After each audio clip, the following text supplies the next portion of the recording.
Hello, my name is Nabil Hamdi. I'm Professor Emeritus at Oxford Brookes University. The title of my lecture is Participation in Practice. And I start with an assumption that I have tested internationally. Participatory practice is both necessary and efficient. It's fundamental to building community, which I've come to realize is equivalent to building the social economy of place and not just the market economy. That is, the economy of assets, tangible and intangible, necessary for well-being and for sustaining livelihoods. It's fundamental for human development, that is, again, expanding people's freedoms and choices and their capacity to lead lives that they value.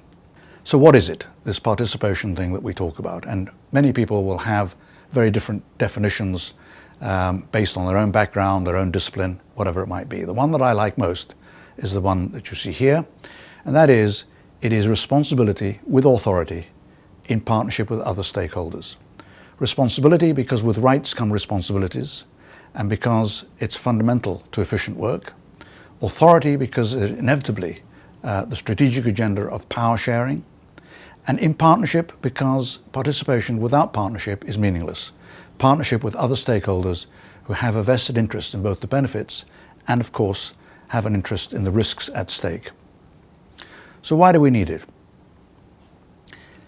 For a practical point of view, it's a good way of defining needs. That is, a combination of desire and necessity.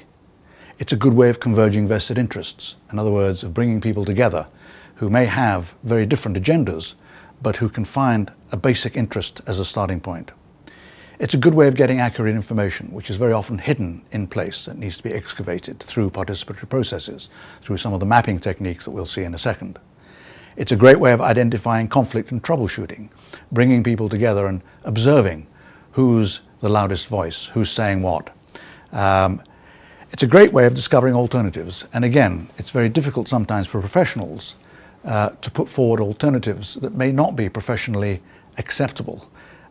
Much of the work that we do in the informal settlements of wherever have within them ideas, alternative ways of solving problems that are hidden and again need to be excavated, and where people can be empowered to exercise those alternatives.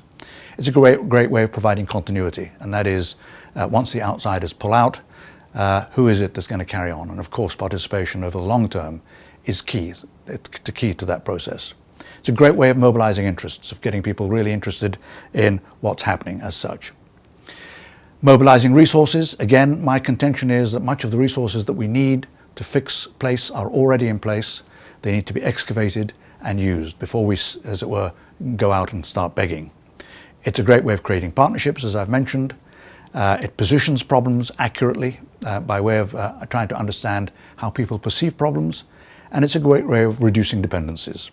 Two questions always recur. Who initiates these programs and who ultimately really benefits? Adding strategic value is also key, as I mentioned. If you look at the diagram here, you'll find some of the key words, or jargon words if you like, in the development business.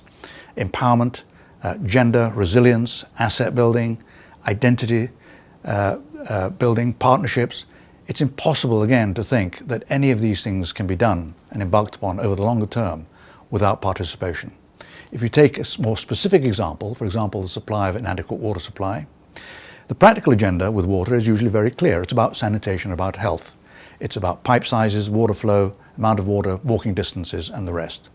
The strategic agenda, however, is about gender, it's about enterprise, it's about ownership, it's about creating partnerships, all of those kinds of things which lead us to an improvement in security, in maintenance, in livelihoods, and in governance. Once again, it's impossible to think that the longer-term strategic agenda in water supply and management can be done without participation.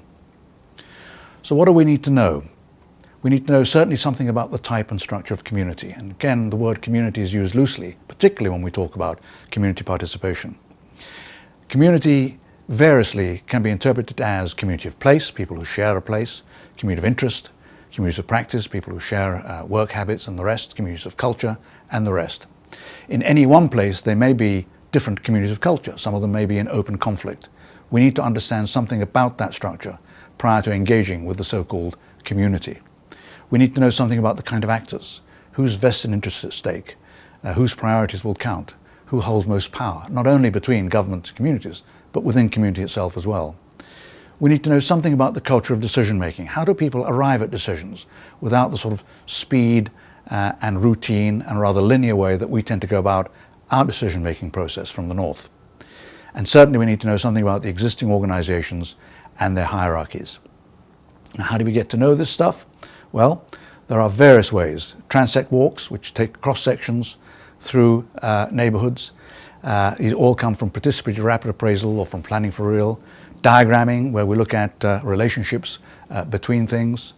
Modeling, which gives us a sense of the spatial makeup of place and gives people a much better sense of how to understand their own place in which they live in.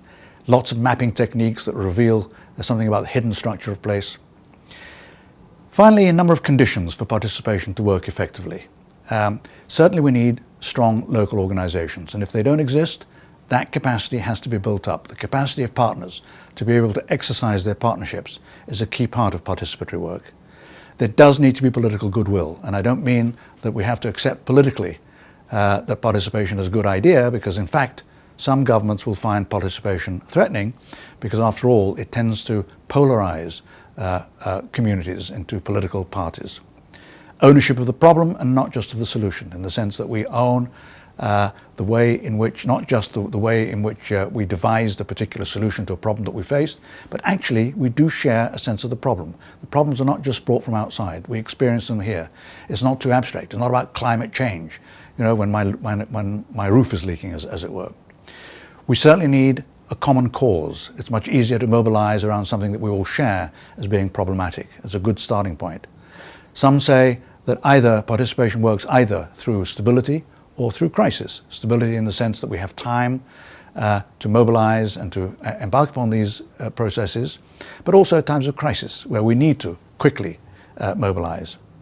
Trust is absolutely key. We need to ensure that those who are part of the process have a vested interest in it and are not doing it in a way that is deviating from local interests. Good representation is another good one.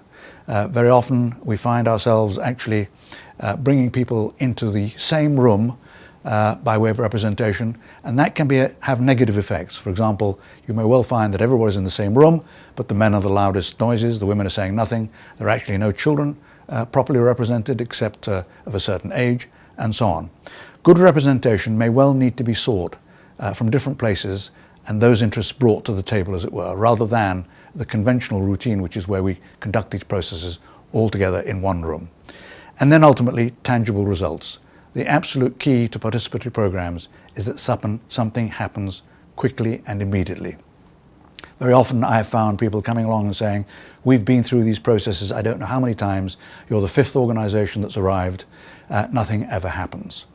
Tangible results build trust, and it actually gets things going quickly. It mobilizes interests and ensures that at least there's the start to a longer term strategic